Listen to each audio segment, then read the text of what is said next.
Hello everyone, Zelx here, and today more Heroes of Rivenbrand cards has been reviewed, and let's go over them right now. The first one that I'm really afraid of is actually Dual Barrier. It's a Mysteria support card. It summons either Bell of Mysteria or Gria the Dragonborn when you play it for 3 mana. If you play it for 5 mana, you summon both and you evolve them. And the scary part, if you play it for Enhanced 8, you give Storm to all allied Mysteria followers. Before we jump into what I think about this card, let's take a look at who Unbell of Mysteria and Gria the Dragonborn is.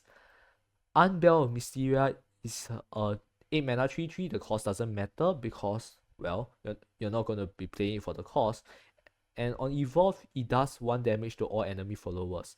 Gria the Dragonborn, on the other hand, is also a 3/3, but on evolve, it can attack twice a turn. So usually you will want to summon Gria the Dragonborn if you have the chance, right? But most of the time you'll be playing this for the Enhanced 5 to get the evolve effect. And rarely, I think you'll be playing this for the Enhanced 8 to close out games in case your Majestic Sorcery fails to do so. If you play this in the current Mysteria rune right now, I think you actually made the deck significantly weaker. The reason being it's actually a 3 cost, and it doesn't actually get reduced by Mysteria Magic's originator. Most of what you want to do in Mysteria rune right now, right, is that you want to play Unangria, the 5 mana version, as soon as possible, get a Majestic Sorcery and discount it as fast as possible using a lot of cheap spells and cheap Mysteria followers. The fact that Dual Barrier has enhanced means that discounts does not work on Dual Barrier, and it might end up as a 5 mana brick in your hand when what you want to be doing is discounting Majestic Sorcery even further. Well, to be fair, Dual Barrier can be run as a backup 1 or 2 copies of, so that it can actually act as a backup finisher in case your Majestic Sorcery fails to do so. If, for example, your opponent just transforms your Unangria with a wing inversion. But I doubt that will happen because, after all, you still have the, what's that card? The 1 mana ghost spell for Mysteria that buffs all Mysteria follows by 1 after you play a certain number of Mysteria cards. So overall, I feel like Dual Barrier, although it's a Mysteria support, is actually quite weak. It's a weak support for Mysteria. Probably you can be run as a 1 or 2 off, but yeah, it's pretty average. In fact, I'll even give it below average if not for the fact that it actually gives Storm to all Mysteria followers. So my rating, 2.5. It's, as I mentioned, it's pretty weak. Let's move on. The next card that is reviewed is actually Pascale, Radiant Oracle. It's a 3 mana 3/3 Runecraft follower that it has the fanfare Earthright 3. Restore 5 defense to your leader, draw 2 cards. At the end of your turn, if at least 7 allied stack cards have been consumed this match, double all other allied followers' attack and defense. I don't like this card. I mean, okay, I like this card. This card is cool, and it looks actually fun to play. You're playing with big stacks minions. So your idea will be to, well, play this alongside maybe a legendary clay golem, so you get like 10/10 instead, or maybe even 14/14 instead, plus a 6/6 1/7 allied stack cards have been consumed this match. What is the problem? Well, half of Earthright's package is rotating out with Age of Paradise. I'm talking Magic Sentiments, Riley. I'm talking Ruler of Rubble, which is an Earth Sigil. Like, half of the package is gone, and you print Earthright support. Side games, hello, what's going on? What is the meaning of this? If Pascale has been printed in the mini expansion alongside Golden Lord, wow, I bet Earthright might actually be quite fun to play. But no, you print it after the half of Earthright's package is gone. Unless the bronze and silver cards are very good Earthright support, no, this card is gonna be bad. Can you even generate enough Earth Sigils to proc the 7 allied stack cards in time? Well, you do have the fusion card, the Alchemist. I forgot the name already, but if you know who I'm talking about, it's the 3 mana it's the 4 mana 3/4 fusion card from Runecraft that actually gives you a Earth Sigil for Magic Sentiment for free every time if you fuse a follower to her.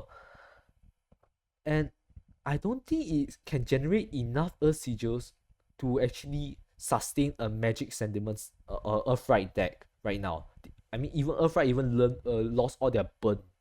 So, and playing for a board in the current Shadowverse meta is a little bit difficult because every class has an OTK basically at this point in time. And if that class doesn't have an OTK, well, they're probably not a very good class. Overall, impression, this card is made for the future. It's not going to see play right now. In the future, when Earthright is more viable, more playable, this card will definitely see play in that Earthright. So I'll give it, at this point in time, it's a 2/5. Very niche, not going to see play in the current meta, but if more Earthright support gets printed, this will probably immediately becomes a 4/5 card. Let's take a look at some of the silvers, some of the silvers and bronze cards that are printed. The first one is Queen's Favor. Feels like an absolute waste of a deck space. You're playing 2 mana to draw one of your lowest cost Fairy Forestcraft followers. That's a draw 1, and if you play 2 other cards, you get one of the highest cost Forestcraft followers.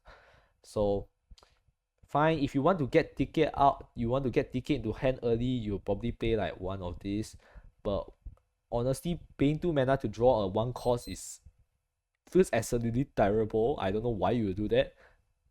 Run as a 2 off in maybe like a ticket deck as probably you want to get this out on turn 8, turn 9, so you can guarantee a ticket in your hand. But at this point, just run 3 copies of ticket.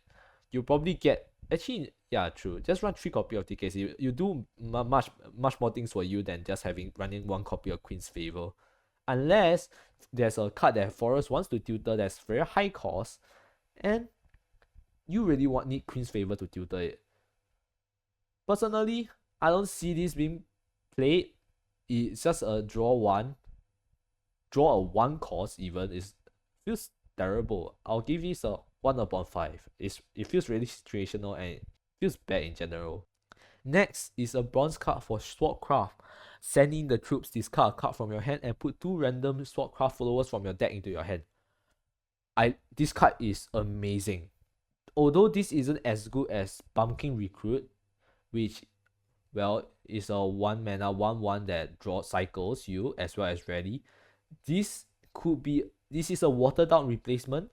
This is basically Story of a Lifetime for Wind Rune, but you decrease it by 1 mana and you give it to Sword. I think this is almost a must run in most Sword decks. You can use this to draw out your followers very fast. You can use this to get rid of a brick in your hand. It's just amazing cycle, and all of this for 1 mana. If you draw this on turn 1, you can play immediately if you have a brick that you don't want in your hand to try and look for your win conditions. I think this is a very solid card. I'm not sure how difficult it is to actually discard a card from your hand because most of softcast cards are actually really good. So maybe discarding a card from your hand might actually be too big of a negative. I'll give this a 3/5 right now. I think the cycle is actually really, really good. Is it a must run in every Swordcraft deck? Maybe not. But maybe yes as well. The draw is already good enough. You know what? 3/5/5. This has potential. And it feels like a very solid card for Swordcraft. Next up is a Dragoncraft Silver. Feathered Lizard Rush Last Word summons a Dragon Nest. Let's take a look at what Dragon's Nest is before we actually talk about the power level of the card. Dragon's Nest is a 1 mana bronze amulet for Dragoncraft. At the start of your turn, restores 2 defense to your leader, draw a card, and destroy this amulet if Overflow is active for you. If that is what Feathered Lizard actually summons after it dies, I think this is an amazing card for Dragoncraft. I think this is an amazing card for Dragoncraft. It's a 2 mana, trade into an opponent follower, gives you heal and draw all the way up until you have Overflow active, which is 7 play points, and by then most of your high end will be ready to come out onto the field to take over the board. This is so good. Actually, it's like a 4 upon 5. Not exactly a 5 upon 5. There may be some Dragoncraft card decks that don't want to run this like Buff Dragon. But for the generic Dragoncraft decks, this is amazing. You get draw, you get heal, you get board control. It's very versatile. I'll give this a 4.5 upon 5 because this can see play in almost any dragon deck. Like, I mean, as I said, Buff Dragon, maybe, yeah, you don't want to run this in Buff Dragon, but it's definitely not a bad pick for Buff Dragon either. What a strong card that Dragoncraft is actually getting. And speaking of Dragoncraft, we have another legendary to review. It is Forte and Miriam Bondforged. It is a 6 mana 4/6 Storm. Fanfare, put a random Dragoncraft follower from your deck into your hand. If you have 10 flip on your ops, gain the ability to attack twice a turn. And on strike, it gives +2/+2 to a random Dragoncraft follower in your hand. Well, we do have a target for Journey to the Past. If you don't know what that spell is, well, looking at my channel, it should be in the playlist. Its stats is pretty decent for 6 mana. It's a 4/6, and it attacks twice a turn if you have 10 play point off. So actually, at 6 mana is a 4/6. You can immediately trade this into a follower if you need to. It draws a Dragonfire follower and buffs it by +2/+2. And if you evolve it, it summons a Keenage artifact, which is a 5 mana 3/4 artifact follower that has Drain. Its survivability, its storm damage, you can trade 1 for 2. It's actually really, it buffs your hand as well. It's actually really good, really solid card. Might need to find its niche. It's not at all bad at all, so I'll give it a 3 upon 5 because I don't really think there's a class that actually can take advantage of this except for Buff Dragon. This card doesn't really need burn. In Armed Dragons, maybe a Forte and Miriam might be run. It's another Storm follower after all. And let's see what other what other decks might want this. Yeah, that's about it. Like, I think Arm and Buff, and maybe Bahamut a little bit, just like for the tutor and extra pressure that this card provides. It's actually really solid. 3.5 upon 5. I gave it 3, but I'm bumping up to 3.5 because it's good. But it's a little bit niche. And next we have a Shadowcraft Silver. 3 mana 2/1 Misguided Maiden. Fanfare, Barrel Ride, draw 2 cards, and evolve, reanimate 4. Give the summoned follower rush. What do I think of this card? I think it's actually amazing. For Barrel Ride, this cycles through your deck relatively easily. It draws 2 cards with a 2/1 body. Currently, what is a Barrel Ride? Let's see. Spectral Storm is a 1 mana Barrel Ride and then draw 2 most of the time. This is basically playing 2 mana for a 2/1 body, and then you're getting the draw 2 as well. And that's not all. If you evolve this, you reanimate 4. And what is a 4 cost minion that Shadowcraft really wants to reanimate? You guessed it, the Sync. Once you can get this active and Barrel Ride 5 times, you can get Sync out with Misguided Maiden's Evolve effect. Well, to be fair, it's an Evolve effect, so it could be a little bit, well, hard to pull off because you're occasionally tight on Evolve points with Shadowcraft. But I think this is a really solid card. Will it be a must run in every Shadowcraft deck? Not really. It has its niche, but so is a 3 upon 5. Next, we have a Havencraft Silver. Turquoise Sister. Crystallize 1, countdown 3, summon a Turquoise Sister. And it has ward whenever an allied follower with Storm and Ward attacks, deal 1 to all enemy followers. Honestly, it's another Crystallize support, which I think Crystallize Haven actually needs right now. Is it good? I don't really think you will want its ward body. I mean, okay, never mind. It is another follower that Crystallize could use, but it's just a little bit too generic, and I'm not too certain about the board clear, but if you really need a board clear, like what, deal 1 damage to all enemy followers, like, do you really need that? I don't think so.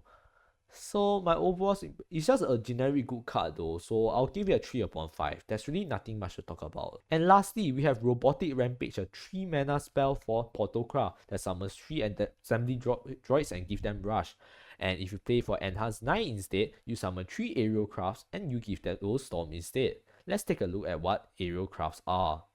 Aerial crafts are a 4 mana 3/4 body, and okay fine, they are Machina as well, so if you summon it off the spell, you actually get 9 damage worth of damage, storm damage, which is actually pretty good, pretty decent. It's a nice storm damage for artifacts. Oh no, sorry, not artifacts, Machina. But do they really need it when they have Gratina, they have Kaiseril? I don't think so. But it is a 3 mana summon 3 though, which I think can actually help accelerate Machina's quest to get 10 allied Machina followers destroyed really easily. I see potential in that, and I think it will be run in that sort of decks, and especially since who's that guy that's rotating? Magna Saber, yes. The Magna Saber that's rotating. You just have an additional way of summoning Machina followers. Okay, not a strong card by any sense, but it's just a generic good card. Will be run in Machina Portal, so I'll give it a 3.5 as well. That's all for this video. If you have any thoughts, leave them in the comments down below. Let me know what you think about the cards, and I'll see you next time. Thanks for watching.